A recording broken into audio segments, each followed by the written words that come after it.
वज़ीर-ए-आज़म शहबाज शरीफ़ पेट्रोलियम शयुनि जी क़ीमतुनि में घटिताई जी मंज़ूरी ॾेई छॾी। जारी कयल नोटिफिकेशन मूजिबि पेट्रोल जी क़ीमत में ₹5.66 फ़ी लीटर घटिताई करे नई क़ीमत ₹263.02 फ़ी लीटर मुक़ररु कई वई आहे। डीज़ल जी क़ीमत में ₹1.39 घटिताई बाद नई क़ीमत ₹275.41 फ़ी लीटर मुक़ररु कयो वियो आहे।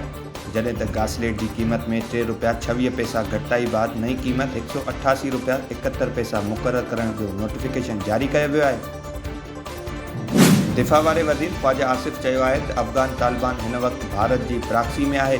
मूंखे नथो लॻे त जंगबंदी घणे वक़्त ताईं हली सघंदी। अफ़गानिस्तान भञकड़ी जारी रखी त पाकिस्तान खे जवाबु ज़रूरु ॾियणो पवंदो। अमरीका तरफ़ां भारत मथां ॻरे टैरिफ खां पोइ भारत अमरीका आॾो गोॾा खोड़े छॾिया। भारत तरफ़ां अमरीकी सदर खे रूस खां तेल ख़रीद न करण जी ख़ातिरी कराई वई आहे। अमरीकी सदर डोनाल्ड ट्रंप मीडिया सां ॻाल्हाईंदे चयो त नरेंद्र मोदी रूस खां तेल ख़रीद न करण जो यकीन ॾियारियो आहे। अमरीका भारत ऐं रूस जे कंहिं बि क़िस्म जे लाॻापनि सां ख़ुशि नाहे। अमरीका रूस खां तेल ख़रीद करण वारे मामले ते भारत मथां 50% टैरिफ लाॻू कयो।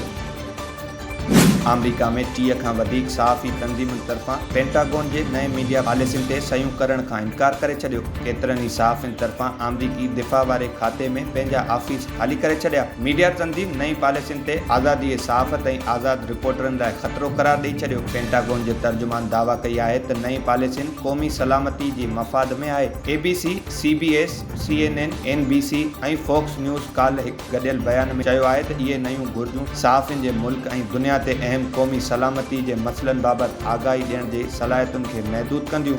मीडिया कॉरेस्पोंडेंट एसोसिएशन ऐं आज़ादी सहाफ़त लाइ कारो ॾींहुं आहे। पाक फ़ौज स्पेन बॉलिक चमन में अफ़गान तालिबान जे चइनि हमलनि खे नाकाम बणाए छॾियो। जवाबी हमले में 50 खां वधीक तालिबाननि खे मारण जी दावा कई वई आहे। ISPR मूजिबि दहशतगर्दनि ॻोठाणनि ऐं मासूम शहरनि खे पंहिंजी हिफ़ाज़त लाइ इस्तेमालु करे रहिया हुआ। तालिबाननि पंहिंजे तरफ़ां पाक अफ़गान दोस्ती गेट खे तबाह करे छॾियो। तिजारती ऐं क़बाइली इरादनि जा सबूत साम्हूं अची विया। पाक फ़ौज तालिबाननि जूं 8 चेक पोस्टूं ऐं 6 टैंक तबाह करे छॾिया, जंहिं जे नतीजे में 25 खां 30 तालिबान हिकु धक में मारिजी विया।